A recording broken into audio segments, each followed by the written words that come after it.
আসসালামু আলাইকুম ওরহমতুল্লাহি ওবারাকাতুহু।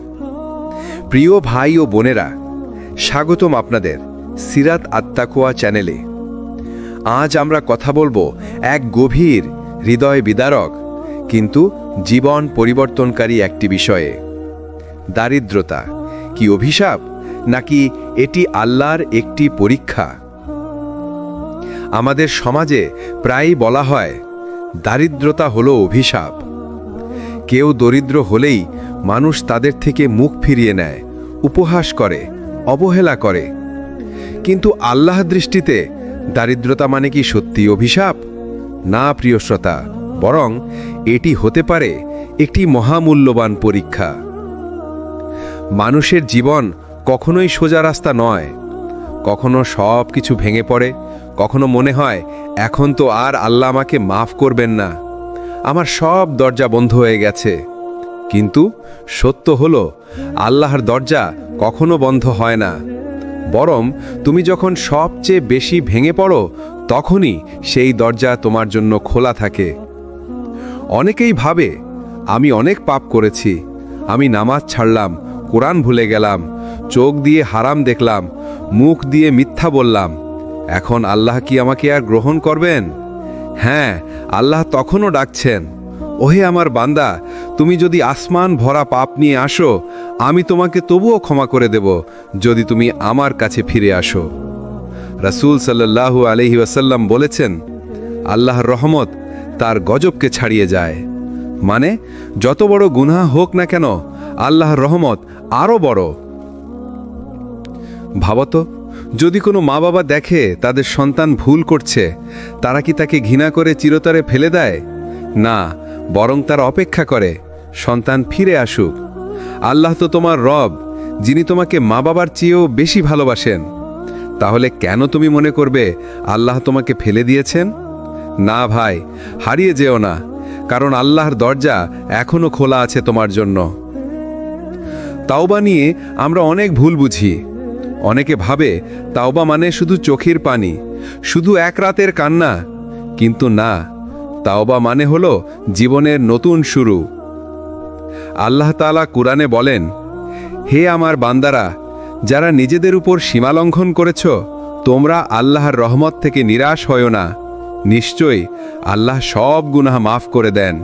সূরা জুমার ৩৯। এই আয়াত হচ্ছে কুরআনের সবচেয়ে আশার আয়াত।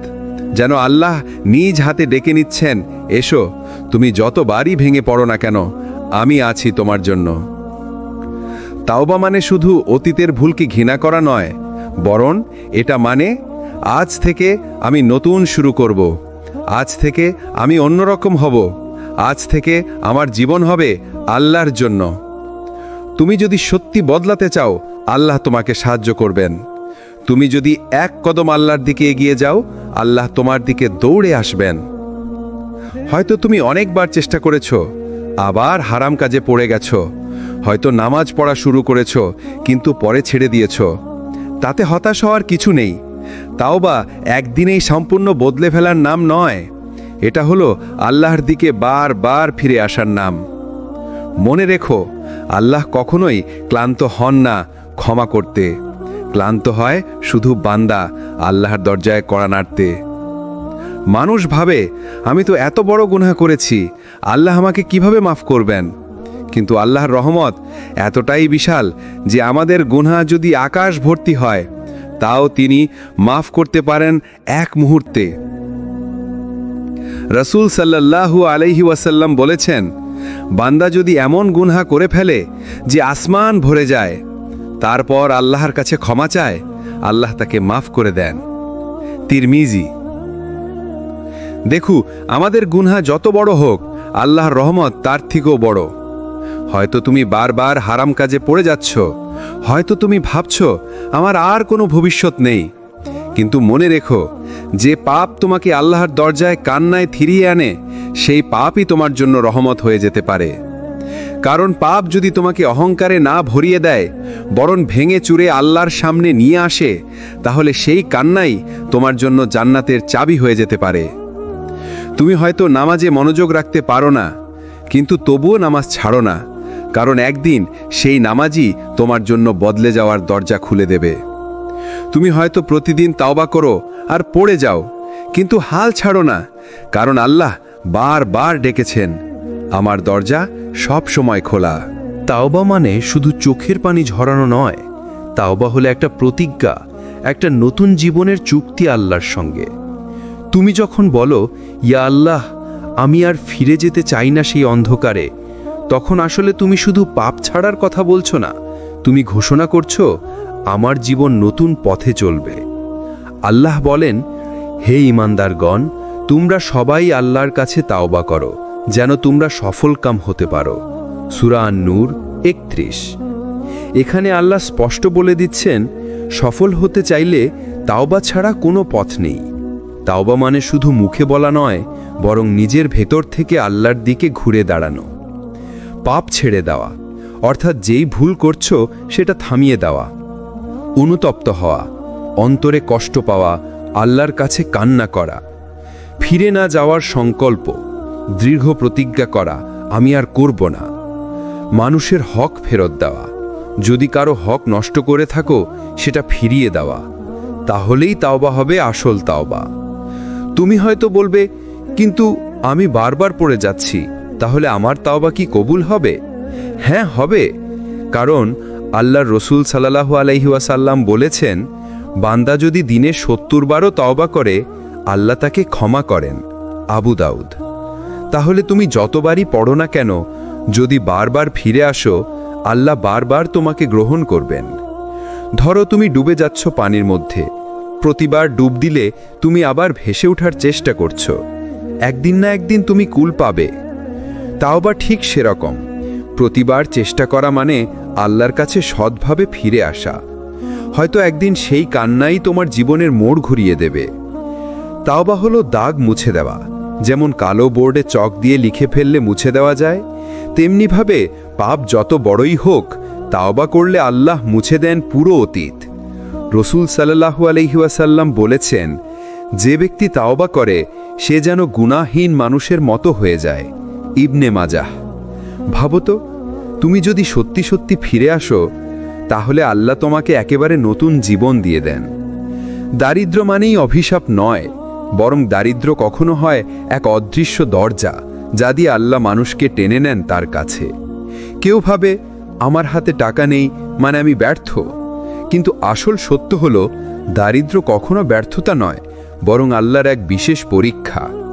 আল্লাহ বলেন, আমি তোমাদের পরীক্ষা করব ভয়, ক্ষুধা, ধন সম্পদের অভাব, জীবন ও ফল ফসলের ক্ষতি দিয়ে, আর ধৈর্যশীলদের সুসংবাদ দাও। সূরা বাকারা 155। দেখো, আল্লাহ নিজেই বলে দিয়েছেন, ক্ষুধা আর দারিদ্র্য তার পরীক্ষা, অভিশাপ নয় বরং পরীক্ষা।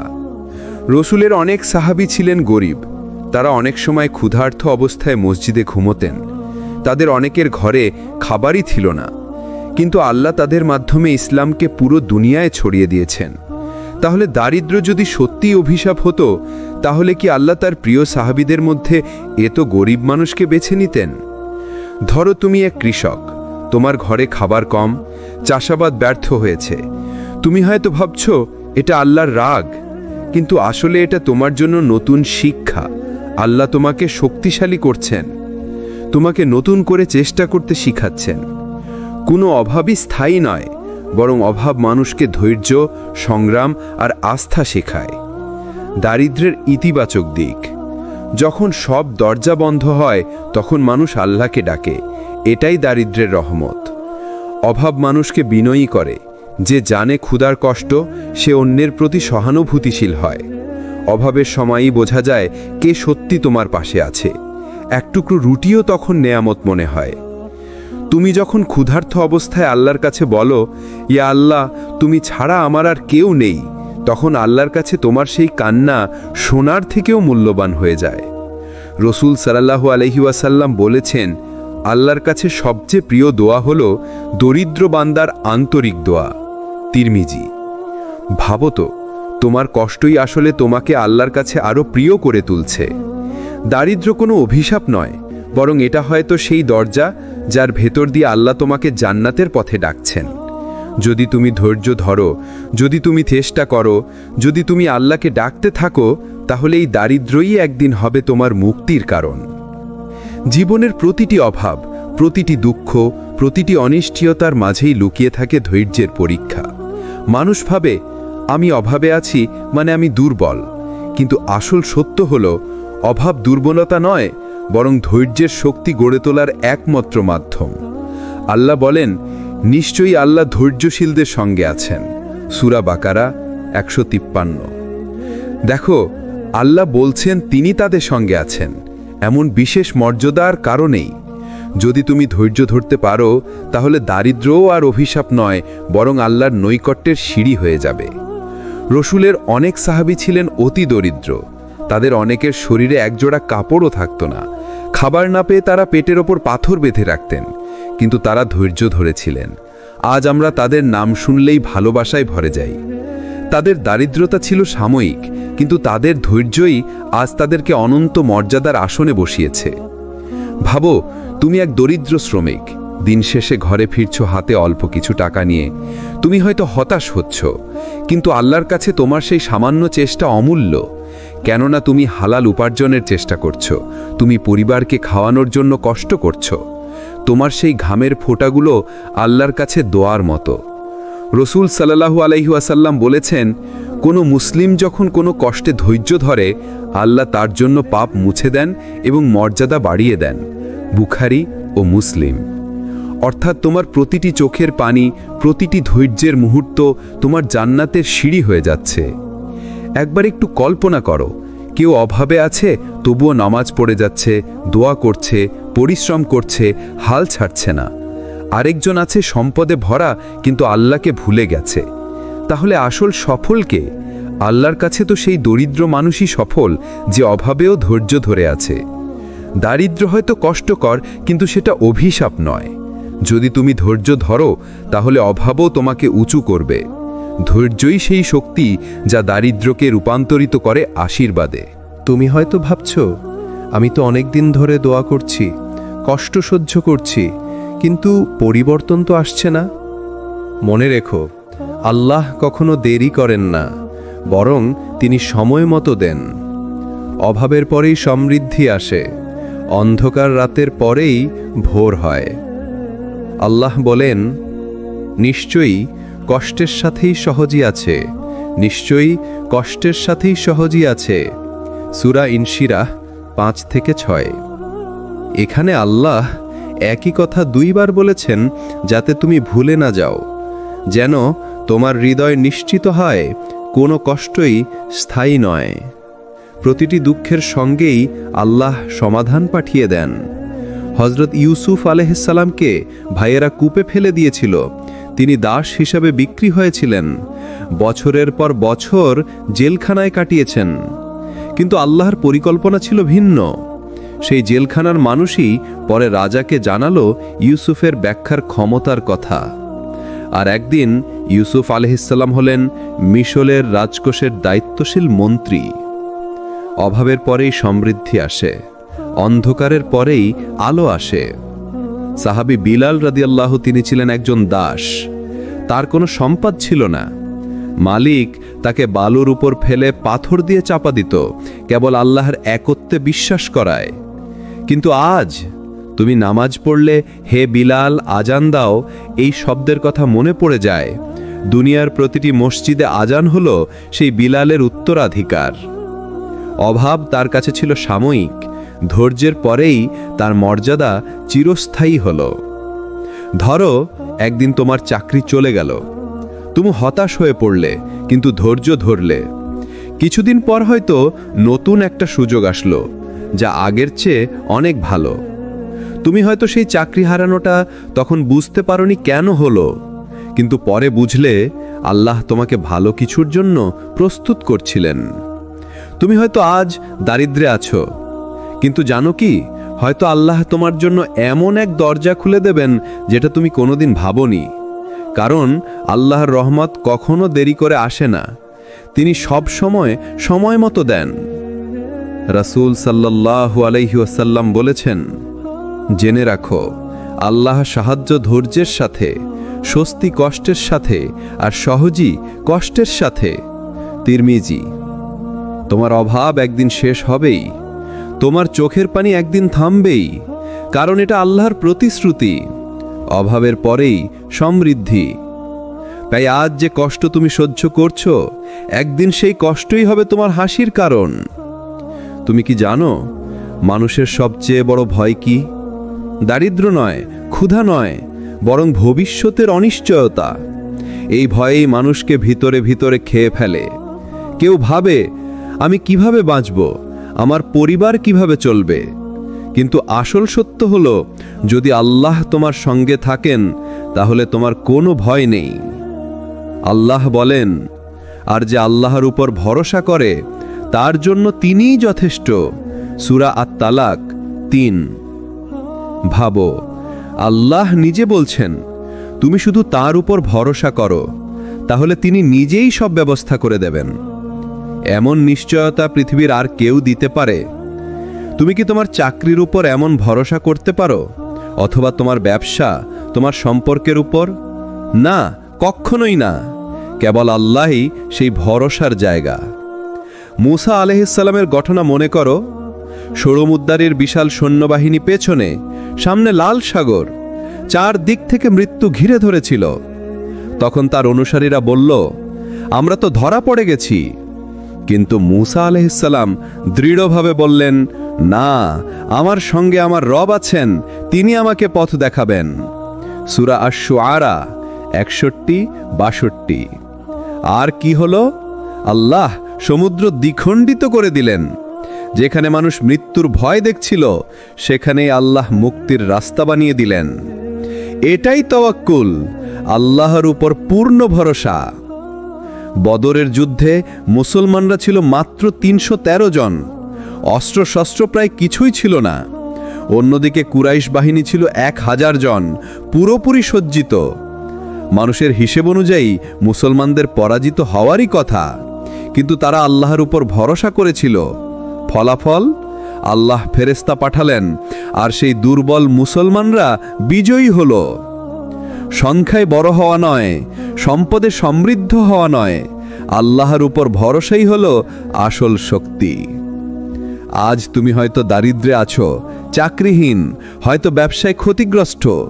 তুমি প্রতিদিন ভয় পাচ্ছ, আমার ভবিষ্যৎ কি হবে। কিন্তু মনে রেখো, তুমি যে রিজিক খাচ্ছ, যে অক্সিজেন নিচ্ছ, যে হৃৎপিণ্ড ধুকপুক করছে, এ সবই আল্লাহর নিয়ন্ত্রণে। যদি তিনি এত কিছু বিনা কারণে দিয়ে থাকেন, তাহলে তোমার ভবিষ্যতের ব্যবস্থা তিনি কেন করবেন না?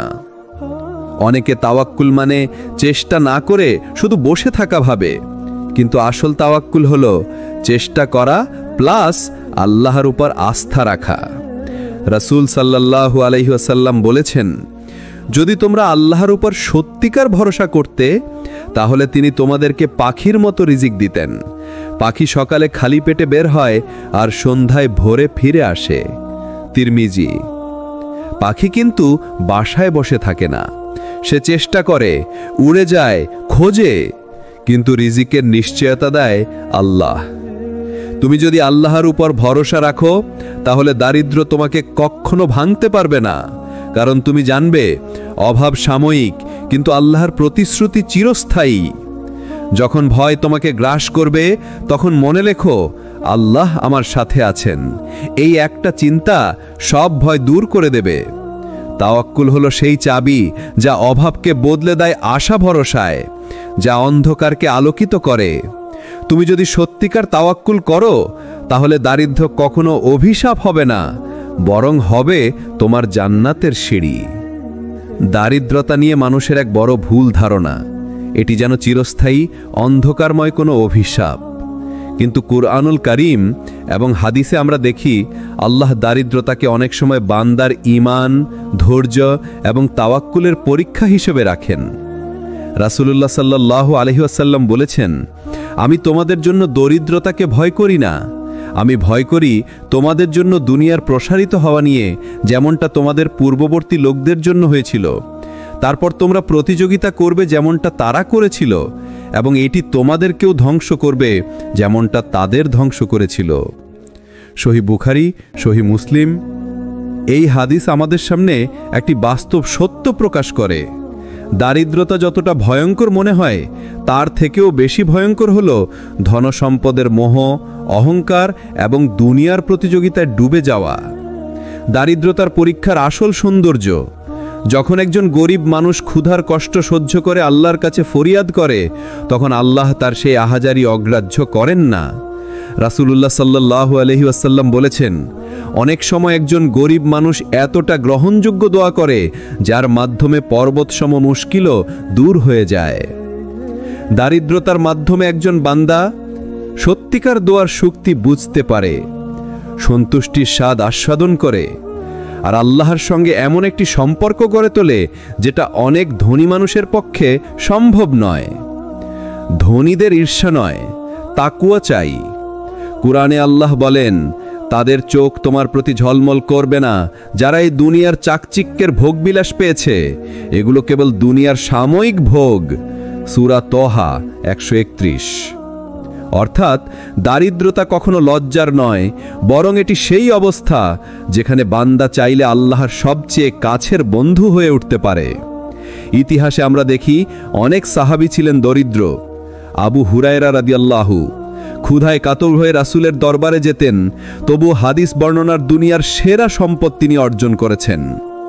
বেলাল রাদিয়াল্লাহু একজন দাস থেকে ইসলামের ইতিহাসে অমর নাম। রাসূলে নিজেও কখনো কখনো কয়েক দিন পর্যন্ত ঘরে আগুন জ্বালাননি, অথচ আল্লাহর কাছে তিনি ছিলেন সবচেয়ে প্রিয়। দারিদ্রতা কি অভিশাপ নাকি পরীক্ষা? এর উত্তর নির্ভর করছে আপনি সেটিকে কিভাবে গ্রহণ করছেন। যদি আপনি এটাকে ধৈর্যের মাধ্যমে আল্লাহর কাছে একটি কুরবানি বানিয়ে দেন, তাহলে এটি কোনো অভিশাপ নয়, বরং এটি আল্লাহর পক্ষ থেকে দেওয়া এক বিশেষ নিয়ামত। দারিদ্রতা দরজা নাকি সেতু? যদি কেউ মনে করে দারিদ্রতা মানেই ব্যর্থতা, তবে সে ভুল করছে। কিন্তু যদি দারিদ্রতাকে দেখে একটি সেতু হিসেবে যা তাকে আল্লাহর কাছে আরও কাছাকাছি নিয়ে যায়, তাহলে সেটি হবে তার জীবনের প্রকৃত সাফল্য। দারিদ্রতা কি অভিশাপ নাকি পরীক্ষা? এর উত্তর নির্ভর করছে আপনি সেটিকে কিভাবে গ্রহণ করছেন। যদি আপনি এটাকে ধৈর্যের মাধ্যমে আল্লাহর কাছে একটি কুরবানি বানিয়ে দেন, তাহলে এটি কোনো অভিশাপ নয়, বরং এটি আল্লাহর পক্ষ থেকে দেওয়া এক বিশেষ নিয়ামত। দারিদ্রতার মাঝে আল্লাহ বান্দাকে যা দেন তা কখনো টাকায় মাপা যায় না। আল্লাহ যখন একজন গরিব বান্দাকে পরীক্ষা করেন, তখন তিনি তাকে এমন কিছু অমূল্য সম্পদ দিয়ে দেন যা ধনীরা টাকায় কিনতে পারে না। কোরআনে আল্লাহ বলেন, আর অবশ্যই আমি তোমাদের পরীক্ষা করব ভয়, ক্ষুধা, ধনসম্পদের ক্ষতি, জীবন ও ফলের ক্ষতি দ্বারা, আর ধৈর্যশীলদের সুসংবাদ দাও। সূরা বাকারা 155। ধৈর্য হলো এমন এক শক্তি যা জীবনের প্রতিটি পরীক্ষায় আপনাকে জয়ী করে। গরিব মানুষ যখন ক্ষুধার্ত অবস্থায় ধৈর্য ধরে, তখন আল্লাহর ফেরেশতারা তার নাম লিখে রাখে, এ বান্দা আল্লাহর জন্য সহ্য করছে। যখন মানুষ নিজের হাতে কিছুই রাখে না, তখন সে আল্লাহর হাতের দিকে তাকিয়ে থাকে। এটাই তাওয়াক্কুল।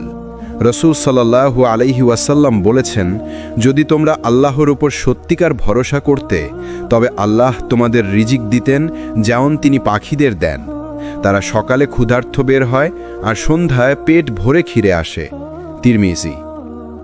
দারিদ্রতা মানুষকে শেখায় অলরাউন্ড সিকিউরিটি কেবল আল্লাহর কাছে। রাসূল সাল্লাল্লাহু আলাইহি ওয়াসাল্লাম বলেছেন, ধনী সে নয় যার প্রচুর সম্পদ আছে, বরং প্রকৃত ধনবান সে যার অন্তরে কনাত আছে। সহিহ বুখারী, মুসলিম। অর্থাৎ একজন দরিদ্র মানুষ যদি সন্তুষ্ট হয়ে যায়, সে ধনীদের থেকেও বেশি সুখী হয়ে যায়। গরিব মানুষের দোয়া আল্লাহ অনেক দ্রুত কবুল করেন। একজন দরিদ্র মানুষের হৃদয় থেকে বের হওয়া দোয়া পাহাড় সম সমস্যাকেও গলিয়ে দেয়। রাসূল সাল্লাল্লাহু আলাইহি ওয়াসাল্লাম বলেছেন, তুমি যদি গরিবকে খাওয়াও, তবে তুমি আমাকে খাওয়ানোর মতো। সহিহ মুসলিম। এখানেই বোঝা যায় গরিবের মর্যাদা আল্লাহর কাছে কত উঁচু। আখিরাতের সম্পদ। রাসূল সাল্লাল্লাহু আলাইহি ওয়াসাল্লাম বলেছেন, আমি জান্নাতে তাকালাম, দেখলাম তার অধিকাংশই গরিব মানুষ। সহিহ মুসলিম। অর্থাৎ দারিদ্রতা আখিরাতের জন্য এক বিশাল সম্পদ হয়ে যায়। দুনিয়ায় কিছু না থাকার বিনিময়ে আখিরাতে তারা পাবে অফুরন্ত নিয়ামত। তাহলে বোঝা গেল, দারিদ্রতা যদি আল্লাহর জন্য ধৈর্য ও তাওয়াক্কুলের সঙ্গে গ্রহণ করা যায়, তবে সেটিই আসল সম্পদ। এটি মানুষের ভেতরে তৈরি করে এমন শক্তি যা ধনীরা কখনো টাকায় পায় না। দারিদ্রতা যখন মানুষকে আল্লাহর দরজায় পৌঁছে দেয়, তখন এক অদ্ভুত দৃশ্য দেখা যায়। মানুষ সব কিছু থেকে মুখ ফিরিয়ে আল্লাহর দিকে ফিরে আসে, কারণ সে জানে তার দারিদ্রতার সমাধান কেবল আল্লাহর কাছেই। দারিদ্রতা মানুষকে করে বিনয়ী। গরিব মানুষ আল্লাহর সামনে দাঁড়িয়ে কান্না করে, তার দোয়ায় থাকে অমলিন সততা। ধনী মানুষ অনেক সময় অহংকারে ভোগে, কিন্তু দরিদ্র মানুষের হৃদয় নরম থাকে। রসূল সাল্লাল্লাহু আলাইহি ওয়াসাল্লাম বলেছেন, আল্লাহ আমাকে ওয়াহি করেছেন, তোমরা বিনয়ী হও, যাতে কেউ কারো উপর গর্ব না করে এবং কেউ কারো উপর জুলুম না করে। মুসলিম। দারিদ্রতা মানুষকে অহংকার থেকে বাঁচায় এবং বিনয়ী করে তোলে। দারিদ্রতা মানুষকে দোয়ার মানুষ করে। একজন দরিদ্র বান্দা যখন আল্লাহর কাছে হাত তোলে, তখন তার চোখ দিয়ে গড়িয়ে পড়ে অশ্রু। এই অশ্রুই আকাশে পৌঁছায়, আর আল্লাহ বলেন, এ বান্দার জন্য দোয়া করা আমার উপর আবশ্যক। রসূল সাল্লাল্লাহু আলাইহি ওয়াসাল্লাম বলেছেন, 3 ব্যক্তির দোয়া ফিরিয়ে দেওয়া হয় না: মজলুমের দোয়া, রোজাদারের দোয়া এবং ভ্রমণকারীর দোয়া। তিরমিজি। দরিদ্র মানুষের হৃদয় ভেঙে ভেঙে দোয়া আল্লাহ দ্রুত কবুল করেন। দারিদ্রতা মানুষকে আখিরাতমুখী করে। যখন কারো হাতে দুনিয়ার কিছু থাকে না, তখন তার দৃষ্টি চলে যায় আখিরাতের দিকে। সে ভাবে, এখানে আমি কিছুই পেলাম না, কিন্তু আল্লাহ আমার জন্য রেখেছেন চিরস্থায়ী সম্পদ। কোরআনে আল্লাহ বলেন, আর পরকালই তোমার জন্য উত্তম দুনিয়ার চেয়ে। সূরা আদ-দুহা। এ আয়াত দরিদ্র মানুষের হৃদয়ে এক অপার শান্তি এনে দেয়।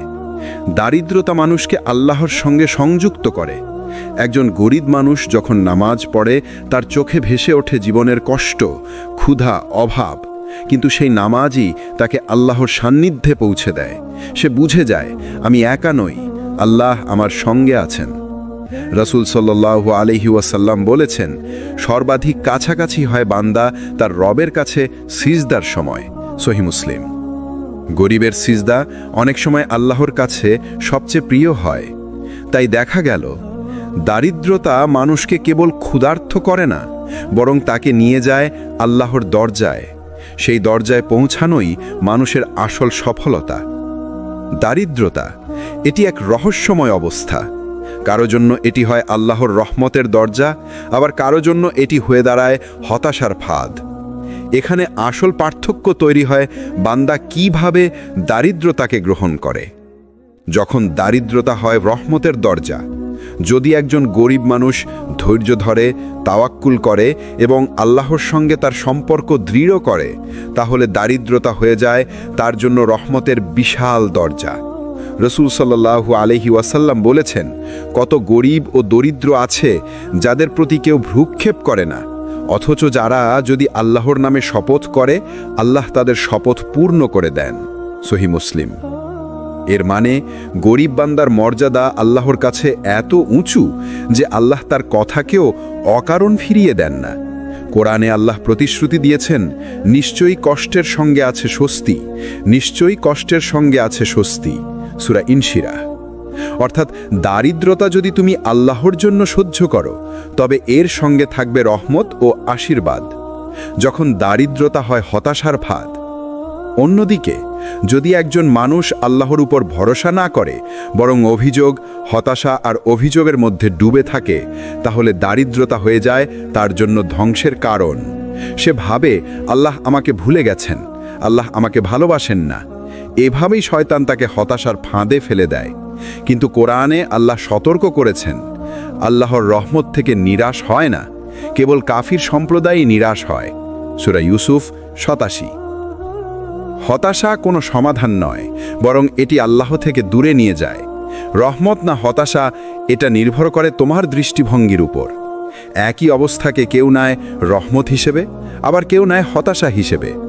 দারিদ্রতা আসলে একটা আয়না, যেখানে প্রতিফলিত হয় তোমার ঈমানের মান। যদি ঈমান থাকে দৃঢ়, তাহলে দারিদ্রতা তোমাকে আল্লাহর কাছে আরও নিকটবর্তী করে।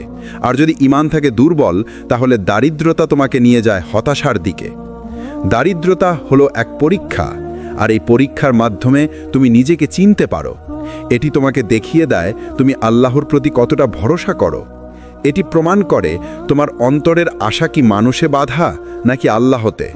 তাহলে দারিদ্রতা কখনো সরাসরি অভিশাপ নয়, এটি হয় রহমতের দরজা যদি তুমি আল্লাহকে আঁকড়ে ধরো, আর হয় হতাশার ফাঁদ যদি তুমি শয়তানের ফাঁদে পড়ে যাও।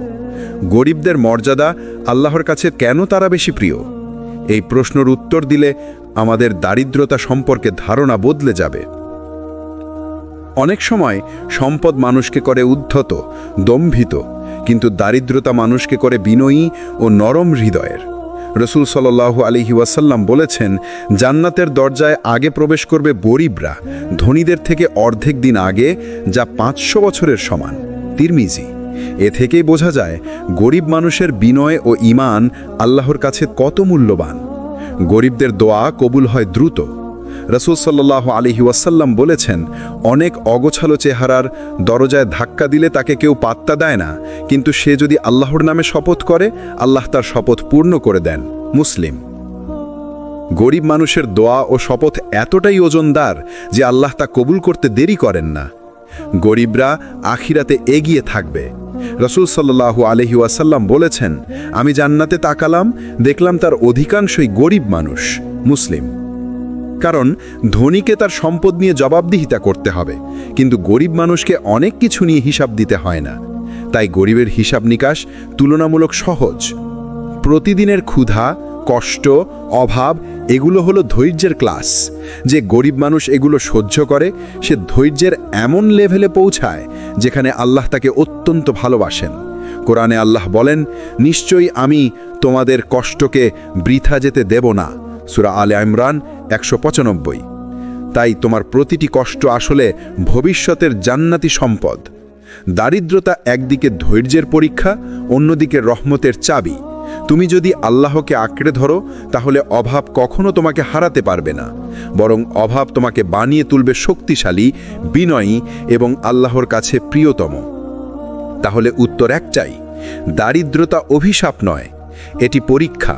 আর যে এই পরীক্ষায় উত্তীর্ণ হয়, সে হয়ে যায় আল্লাহর প্রিয় বান্দা। আল্লাহ আমাদের সবাইকে দারিদ্রতার পরীক্ষায় উত্তীর্ণ হওয়ার তৌফিক দিন। আমরা যেন কখনো হতাশ না হয়ে আল্লাহর দরজায় ফিরে আসতে পারি। যদি ভিডিওটি আপনার হৃদয়ে একটু হলেও আলো জ্বালায়, তাহলে লাইক, কমেন্ট, শেয়ার করতে ভুলবেন না। আর আমাদের চ্যানেল সিরাত আত-তাকওয়াতে সাবস্ক্রাইব করুন নতুন নতুন ইসলামী প্রেরণাদায়ক ভিডিওর জন্য। আসসালামু আলাইকুম ওয়া রাহমাতুল্লাহ।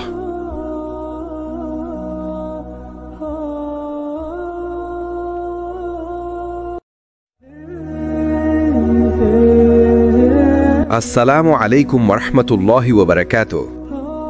প্রিয় ভাই ও বোনেরা, স্বাগতম আপনাদের সিরাত আত-তাকওয়া চ্যানেলে। আজ আমরা কথা বলবো এক গভীর, হৃদয় বিদারক কিন্তু জীবন পরিবর্তনকারী একটি বিষয়ে। দারিদ্রতা কি অভিশাপ, নাকি এটি আল্লাহর একটি পরীক্ষা? আমাদের সমাজে প্রায়ই বলা হয় দারিদ্রতা হলো অভিশাপ। কেউ দরিদ্র হলেই মানুষ তাদের থেকে মুখ ফিরিয়ে নেয়, উপহাস করে, অবহেলা করে। কিন্তু আল্লাহর দৃষ্টিতে দারিদ্রতা মানে কি সত্যি অভিশাপ? না প্রিয় শ্রোতা, বরং এটি হতে পারে একটি মহামূল্যবান পরীক্ষা। মানুষের জীবন কখনোই সোজা রাস্তা নয়। কখনো সব কিছু ভেঙে পড়ে, কখনো মনে হয় এখন তো আর আল্লাহ আমাকে মাফ করবেন না, আমার সব দরজা বন্ধ হয়ে গেছে। কিন্তু সত্য হলো, আল্লাহর দরজা কখনো বন্ধ হয় না, বরং তুমি যখন সবচেয়ে বেশি ভেঙে পড়ো, তখনই সেই দরজা তোমার জন্য খোলা থাকে। অনেকেই ভাবে, আমি অনেক পাপ করেছি, আমি নামাজ ছাড়লাম, কোরআন ভুলে গেলাম, চোখ দিয়ে হারাম দেখলাম, মুখ দিয়ে মিথ্যা বললাম, এখন আল্লাহ কি আমাকে আর গ্রহণ করবেন? হ্যাঁ, আল্লাহ তখনও ডাকছেন, ওহে আমার বান্দা, তুমি যদি আসমান ভরা পাপ নিয়ে আসো, আমি তোমাকে তবুও ক্ষমা করে দেব, যদি তুমি আমার কাছে ফিরে আসো। রাসূল সাল্লাল্লাহু আলাইহি ওয়াসাল্লাম বলেছেন, আল্লাহর রহমত তার গজবকে ছাড়িয়ে যায়। মানে যত বড় গুনাহ হোক না কেন, আল্লাহর রহমত আরও বড়। ভাবত, যদি কোনো মা বাবা দেখে তাদের সন্তান ভুল করছে, তারা কি তাকে ঘৃণা করে চিরতরে ফেলে দেয়? না, বরং তারা অপেক্ষা করে সন্তান ফিরে আসুক। আল্লাহ তো তোমার রব, যিনি তোমাকে মা বাবার চেয়েও বেশি ভালোবাসেন। তাহলে কেন তুমি মনে করবে আল্লাহ তোমাকে ফেলে দিয়েছেন? না ভাই, হারিয়ে যেও না, কারণ আল্লাহর দরজা এখনো খোলা আছে তোমার জন্য। তাওবা নিয়ে আমরা অনেক ভুল বুঝি। অনেকে ভাবে তাওবা মানে শুধু চোখের পানি, শুধু এক রাতের কান্না। কিন্তু না, তাওবা মানে হলো জীবনের নতুন শুরু। আল্লাহ তাআলা কুরআনে বলেন, হে আমার বান্দারা, যারা নিজেদের উপর সীমালঙ্ঘন করেছ, তোমরা আল্লাহর রহমত থেকে নিরাশ হয়ো না। নিশ্চয়ই আল্লাহ সব গুনাহ মাফ করে দেন। সূরা জুমার ৩৯। এই আয়াত হচ্ছে কুরআনের সবচেয়ে আশার আয়াত। যেন আল্লাহ নিজ হাতে ডেকে নিচ্ছেন, এসো, তুমি যতবারই ভেঙে পড়ো না কেন, আমি আছি তোমার জন্য। তাওবা মানে শুধু অতীতের ভুলকে ঘৃণা করা নয়, বরং এটা মানে আজ থেকে আমি নতুন শুরু করব। আজ থেকে আমি অন্যরকম হব। আজ থেকে আমার জীবন হবে আল্লাহর জন্য। তুমি যদি সত্যি বদলাতে চাও, আল্লাহ তোমাকে সাহায্য করবেন। তুমি যদি এক কদম আল্লাহর দিকে এগিয়ে যাও, আল্লাহ তোমার দিকে দৌড়ে আসবেন। হয়তো তুমি অনেকবার চেষ্টা করেছো, আবার হারাম কাজে পড়ে গেছো। হয়তো নামাজ পড়া শুরু করেছো, কিন্তু পরে ছেড়ে দিয়েছো। তাতে হতাশ হওয়ার কিছু নেই। তাওবা একদিনেই সম্পূর্ণ বদলে ফেলার নাম নয়, এটা হলো আল্লাহর দিকে বারবার ফিরে আসার নাম। মনে রেখো, আল্লাহ কখনোই ক্লান্ত হন না ক্ষমা করতে। ক্লান্ত হয় শুধু বান্দা আল্লাহর দরজায় কড়া নাড়তে। মানুষ ভাবে, আমি তো এত বড় গুনাহ করেছি, আল্লাহ আমাকে কিভাবে মাফ করবেন?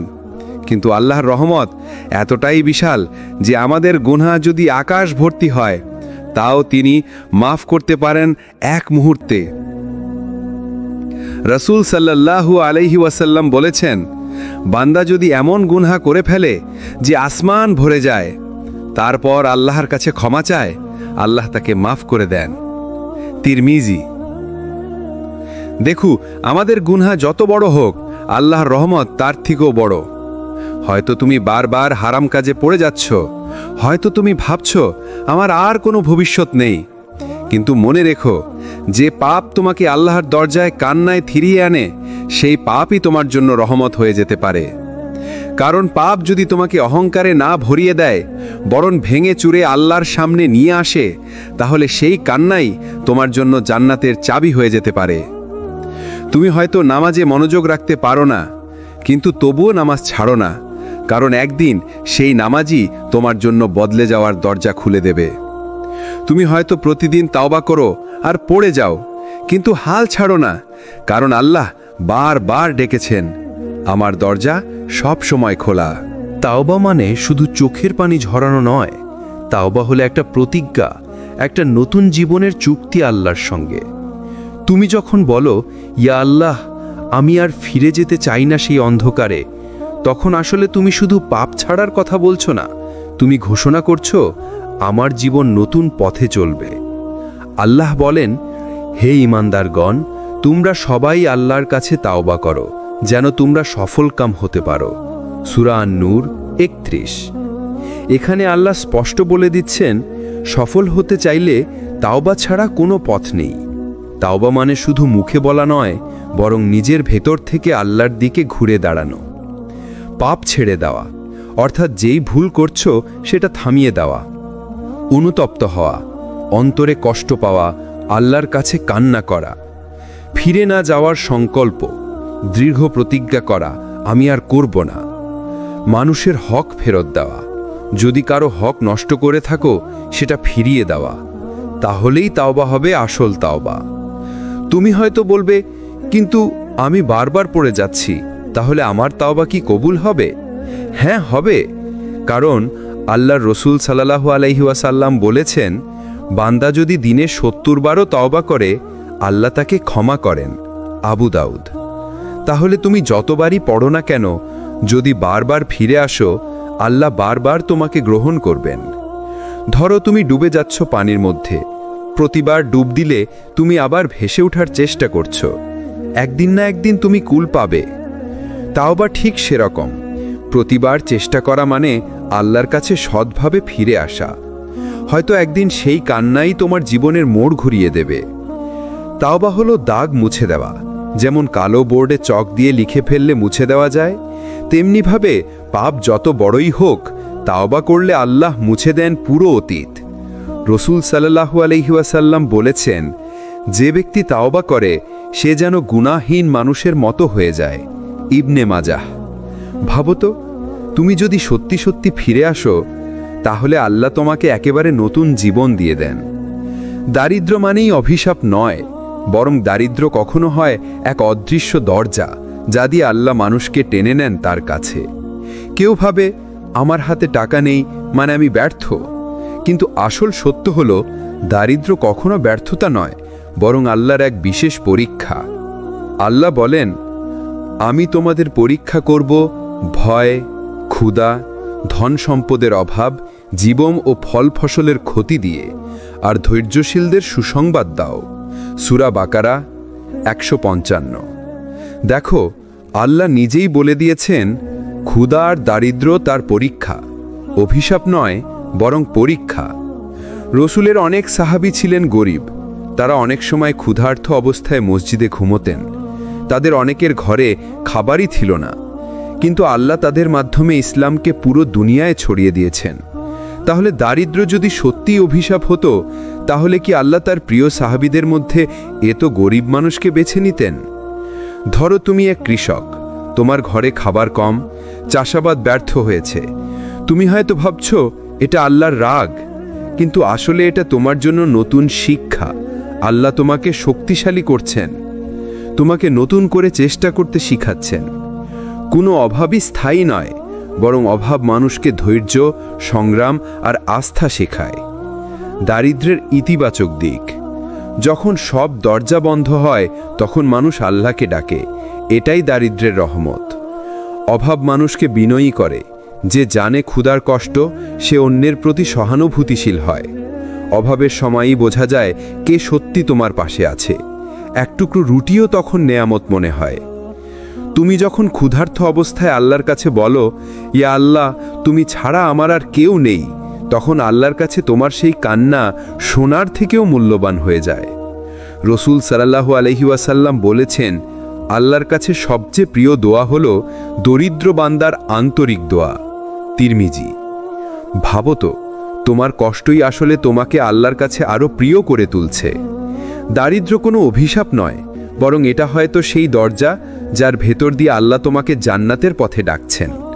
যদি তুমি ধৈর্য ধরো, যদি তুমি চেষ্টা করো, যদি তুমি আল্লাহকে ডাকতে থাকো, তাহলে এই দারিদ্রই একদিন হবে তোমার মুক্তির কারণ।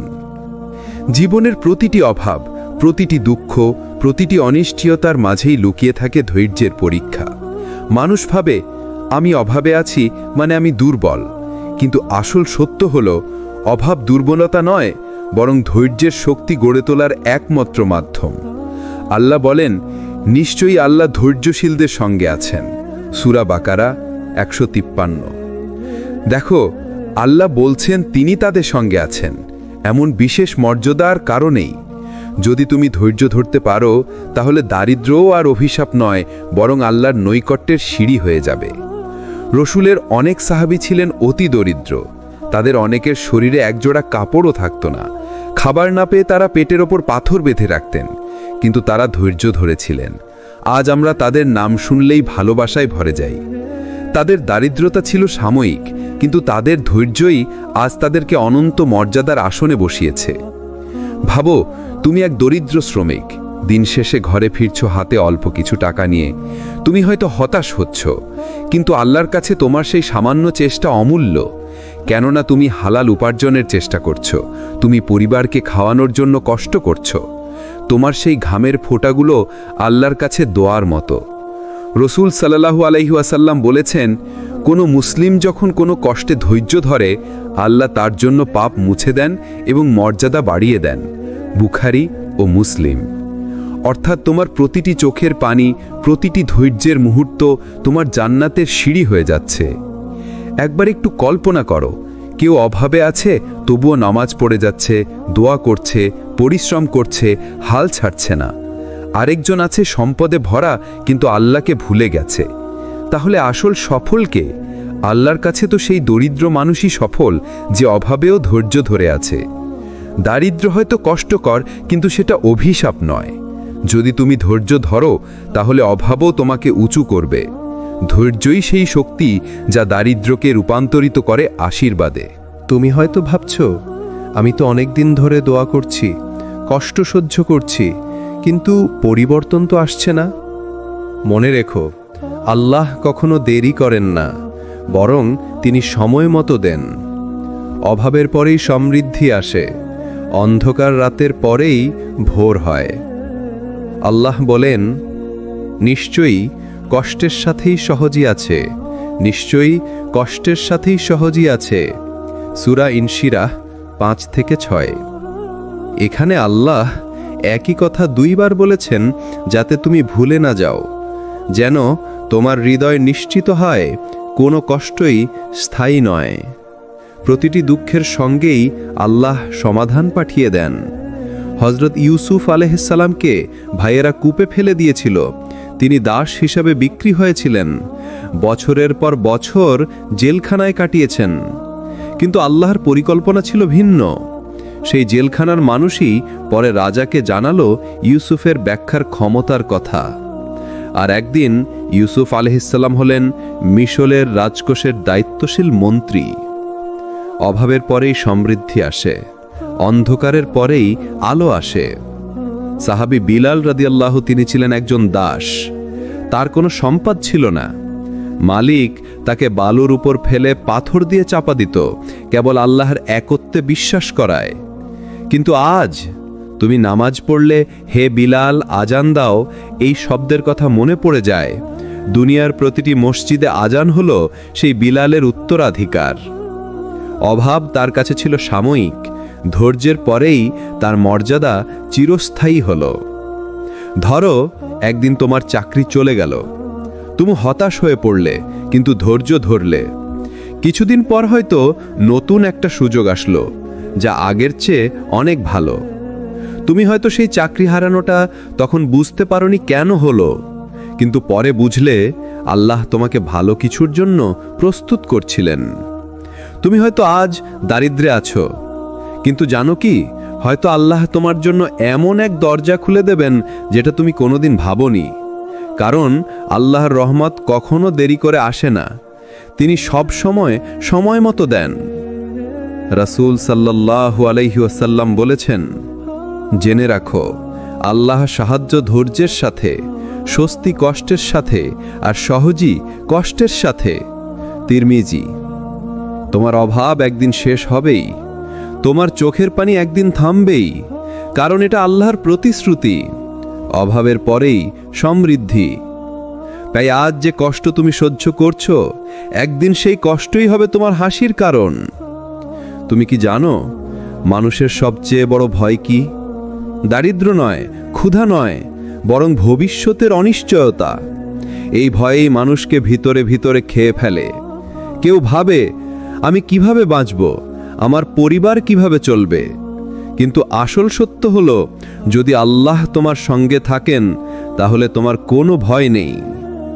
আল্লাহ বলেন, আর যে আল্লাহর উপর ভরসা করে তার জন্য তিনিই যথেষ্ট। সূরা আত-তালাক 3। ভাবো, আল্লাহ নিজে বলছেন, তুমি শুধু তার উপর ভরসা করো, তাহলে তিনি নিজেই সব ব্যবস্থা করে দেবেন। এমন নিশ্চয়তা পৃথিবীর আর কেউ দিতে পারে? তুমি কি তোমার চাকরির উপর এমন ভরসা করতে পারো, অথবা তোমার ব্যবসা, তোমার সম্পর্কের উপর? না, কখনোই না। কেবল আল্লাহই সেই ভরসার জায়গা। মূসা আলাইহিসসালামের ঘটনা মনে করো। সমুদ্রের বিশাল সৈন্যবাহিনী পেছনে, সামনে লাল সাগর, চারদিক থেকে মৃত্যু ঘিরে ধরেছিল। তখন তার অনুসারীরা বলল, আমরা তো ধরা পড়ে গেছি। কিন্তু মূসা আলাইহিসসালাম দৃঢ়ভাবে বললেন, না, আমার সঙ্গে আমার রব আছেন, তিনি আমাকে পথ দেখাবেন। সূরা আশ-শুআরা 61-62। আর কি হলো? আল্লাহ সমুদ্র দ্বিখণ্ডিত করে দিলেন। যেখানে মানুষ মৃত্যুর ভয় দেখছিল, সেখানেই আল্লাহ মুক্তির রাস্তা বানিয়ে দিলেন। এটাই তাওয়াক্কুল, আল্লাহর উপর পূর্ণ ভরসা।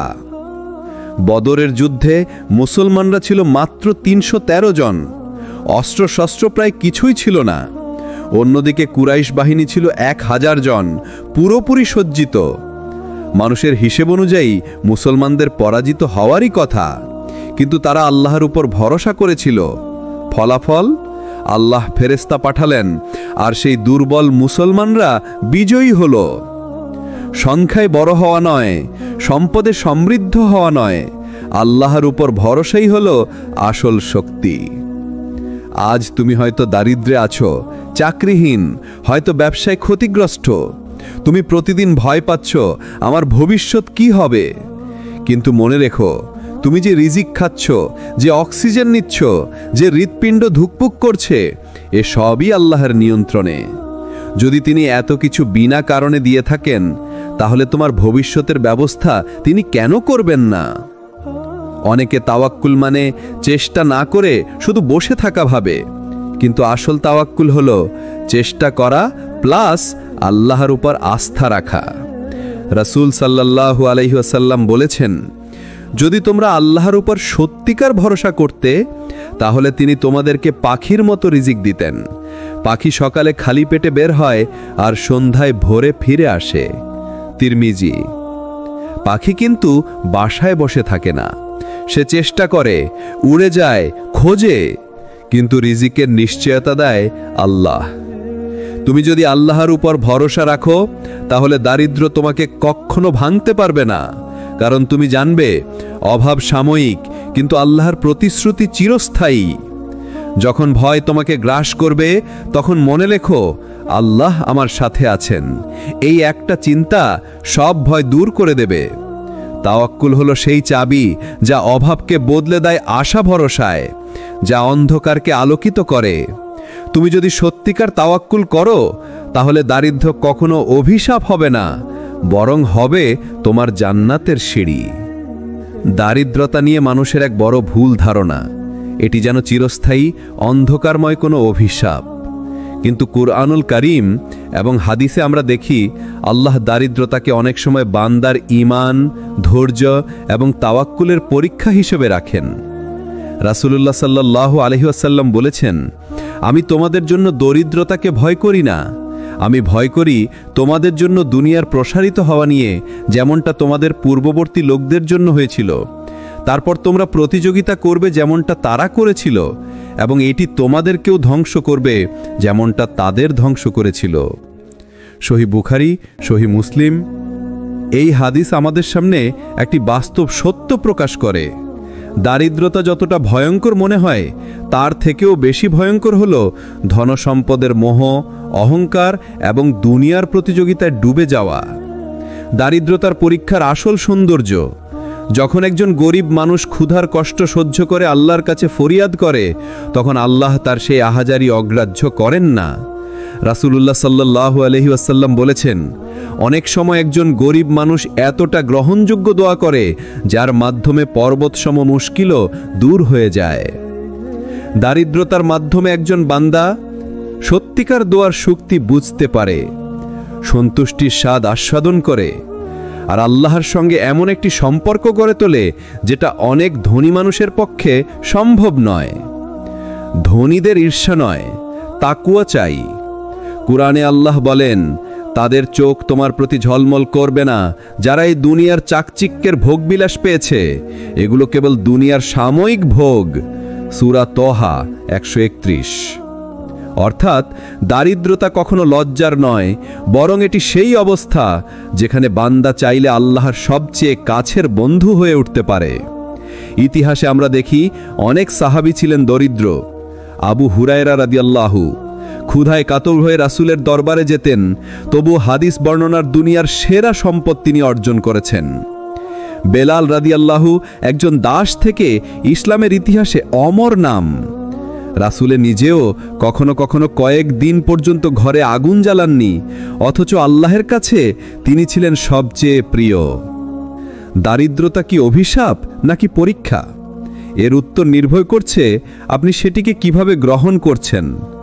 যদি আপনি এটাকে ধৈর্যের মাধ্যমে আল্লাহর কাছে একটি কুরবানি বানিয়ে দেন, তাহলে এটি কোনো অভিশাপ নয়, বরং এটি আল্লাহর পক্ষ থেকে দেওয়া এক বিশেষ নিয়ামত। দারিদ্রতা দরজা নাকি সেতু? যদি কেউ মনে করে দারিদ্রতা মানেই ব্যর্থতা, তবে সে ভুল করছে। কিন্তু যদি দারিদ্রতাকে দেখে একটি সেতু হিসেবে, যা তাকে আল্লাহর কাছে আরও কাছাকাছি নিয়ে যায়, তাহলে সেটি হবে তার জীবনের প্রকৃত সাফল্য। দারিদ্রতা কি অভিশাপ নাকি পরীক্ষা? এর উত্তর নির্ভর করছে আপনি সেটিকে কিভাবে গ্রহণ করছেন। যদি আপনি এটাকে ধৈর্যের মাধ্যমে আল্লাহর কাছে একটি কুরবানি বানিয়ে দেন, তাহলে এটি কোনো অভিশাপ নয়, বরং এটি আল্লাহর পক্ষ থেকে দেওয়া এক বিশেষ নিয়ামত। দারিদ্রতার মাঝে আল্লাহ বান্দাকে যা দেন তা কখনো টাকায় মাপা যায় না। আল্লাহ যখন একজন গরিব বান্দাকে পরীক্ষা করেন, তখন তিনি তাকে এমন কিছু অমূল্য সম্পদ দিয়ে দেন যা ধনীরা টাকায় কিনতে পারে না।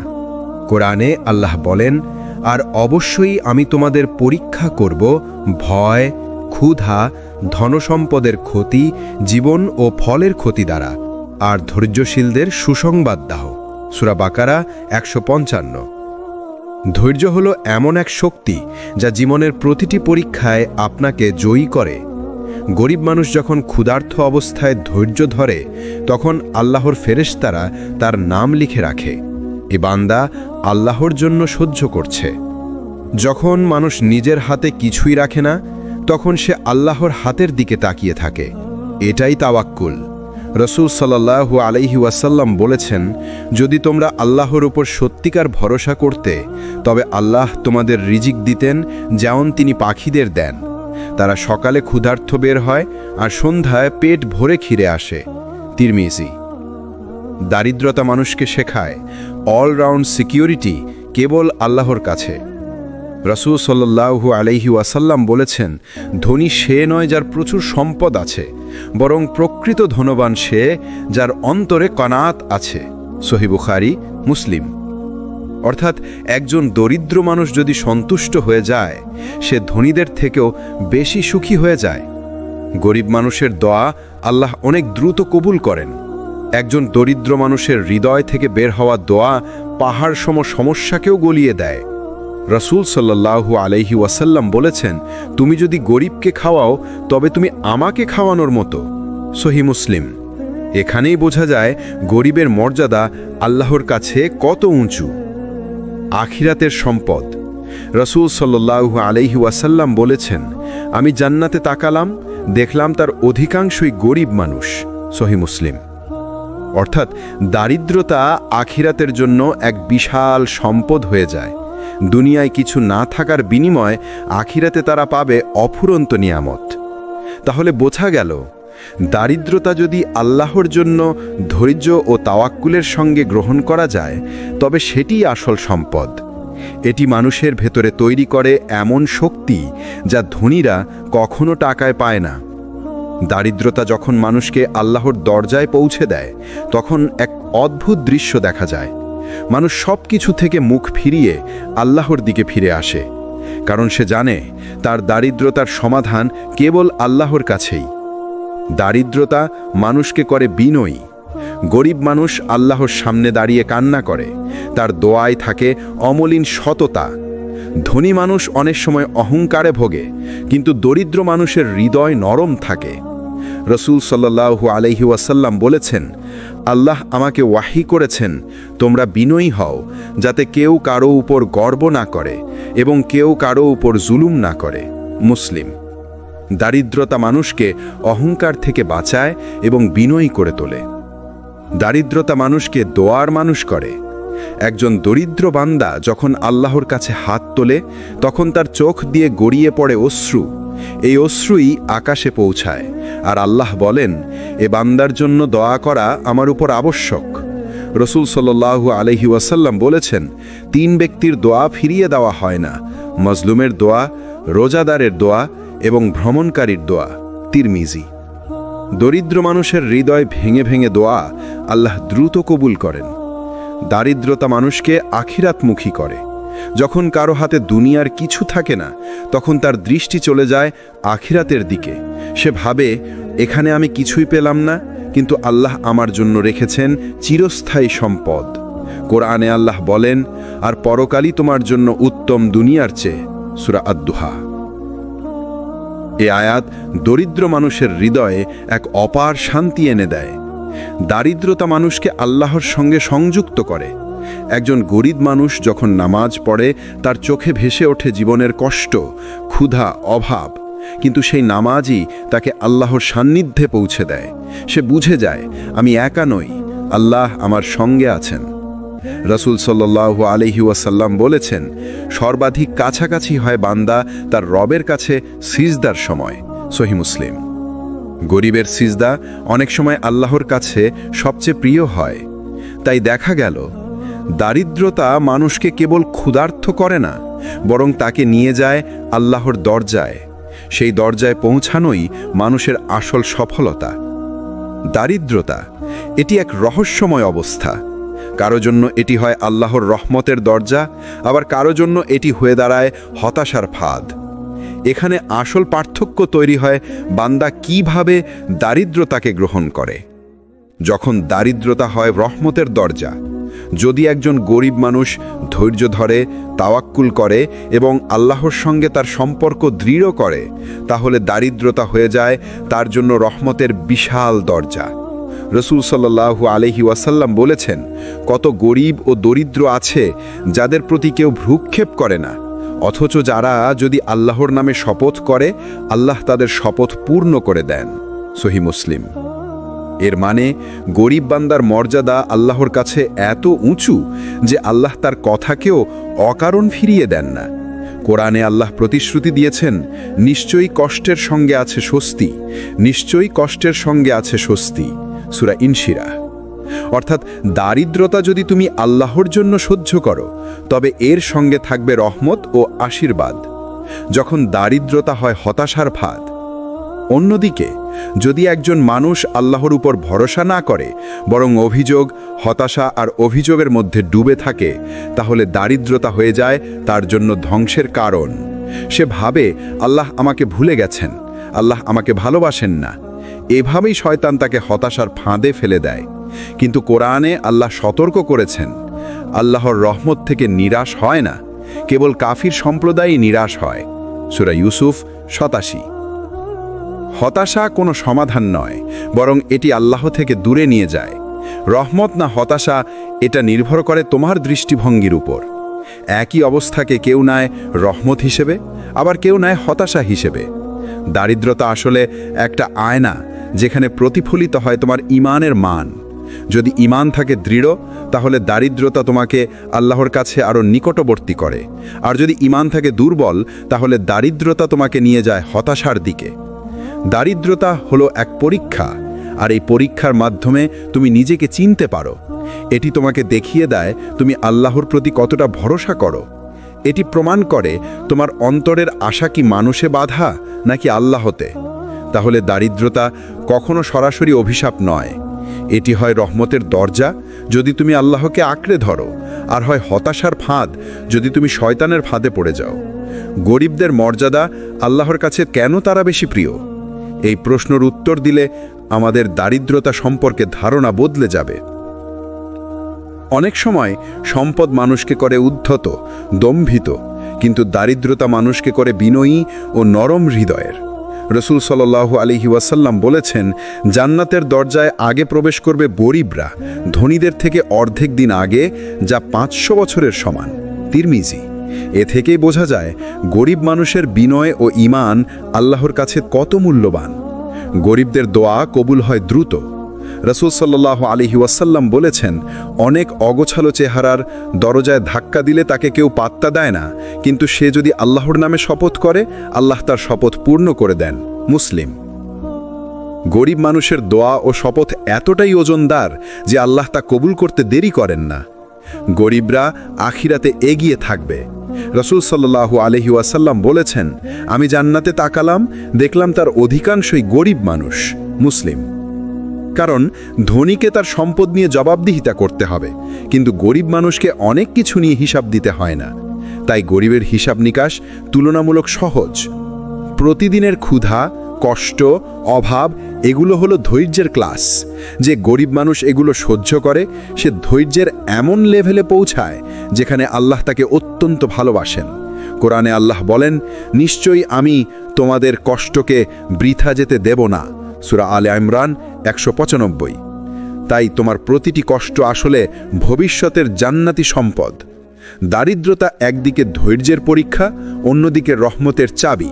তুমি যদি আল্লাহকে আঁকড়ে ধরো তাহলে অভাব কখনো তোমাকে হারাতে পারবে না, বরং অভাব তোমাকে বানিয়ে তুলবে শক্তিশালী, বিনয়ী এবং আল্লাহর কাছে প্রিয়তম।